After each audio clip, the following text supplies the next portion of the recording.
Welcome everyone. This movie will show you how to perform an enzymatic digestion of fish for the collection of anisakis larvae, a fish-borne parasite. The following materials will be needed to perform the digestion.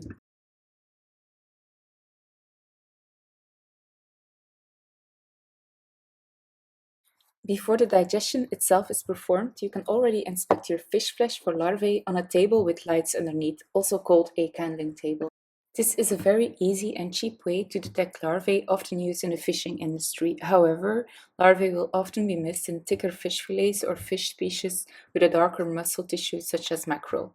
Also, the experience of the person performing the candling and the worm species have a big influence on the candling sensitivity. As you can see, it is really not always that clear to see the larvae. Therefore, digestion is a better way to detect them.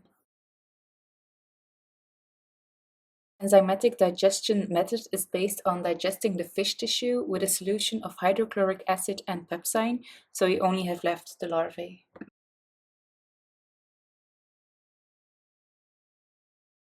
To prepare your fish, you weigh it and then check how much volume of digestion solution you will need.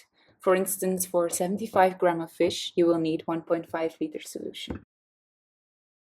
Next, preheat the fish tissue at approximately 44 degrees for 15 minutes, so this will facilitate the digestion itself later on. Now we will prepare the digestion solution based on pepsine and hydrochloric acid. Start with putting a magnetic stirrer in the flask and add the volume of water equal to the volume of digestion solution needed.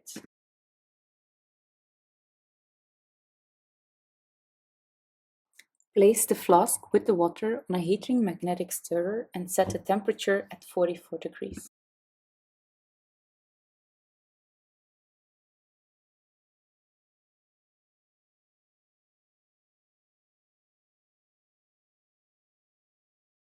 Turn on the stirrer and now we will add the pepsine and the hydrochloric acid. For this, we can once again check a list that indicates how much of both is needed for a certain volume of water. First, add the hydrochloric acid by using a pipette. Always put it on an acid spill tray and pour the acid into the water, not water into the acid, as this may cause spattering.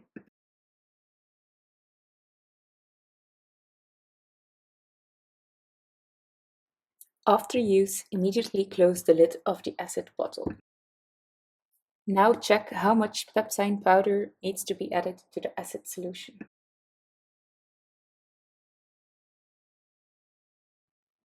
Take the pepsine powder that is stored cold in the fridge and weigh it on a scale.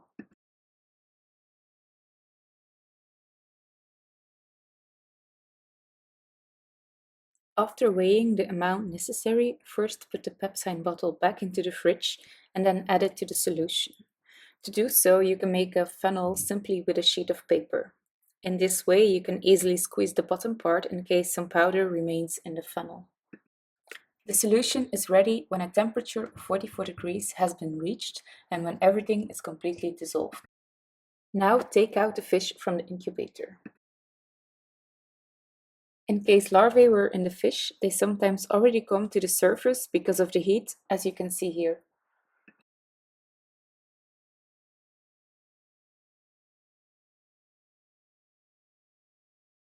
For the enzymatic digestion itself, shred the fish into smaller pieces, which should be easier because of the preheating.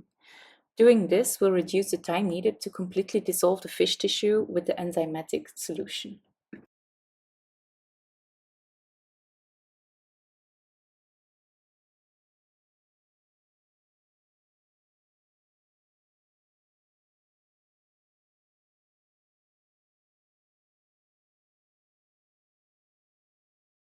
If the pepsine powder has dissolved well, take the solution from the heating magnetic stirrer and add the fish pieces into the bottle. Make sure no fish pieces or larvae remain in the tray.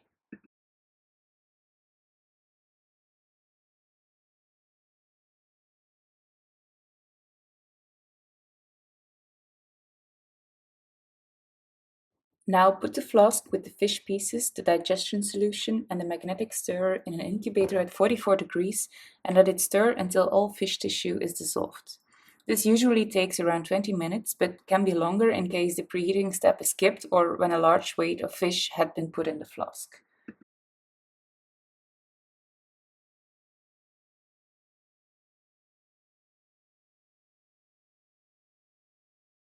When the digestion of the fish is finished, take it out from the incubator and check if all fish pieces have been dissolved. Only the magnetic stirrer, fish bones, and anisakis larvae, if present, should be seen.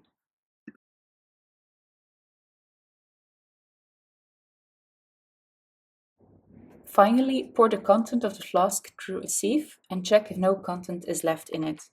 Otherwise, just rinse remaining pieces or larvae out with some water. Remove then the magnetic stirrer from the sieve and once again make sure to check if no larvae stick to it.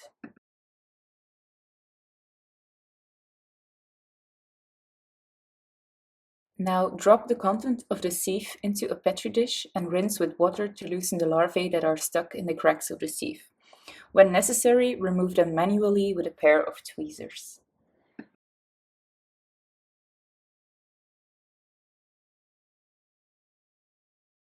Do a final check of the sieve for remaining larvae before you explore the petri dish. There are different species in the family of Anisakidae, and depending on the fish species, the area, and the season, certain species are more common than others. Here you see a Pseudoterranova species, which is larger and usually has a red-brownish color.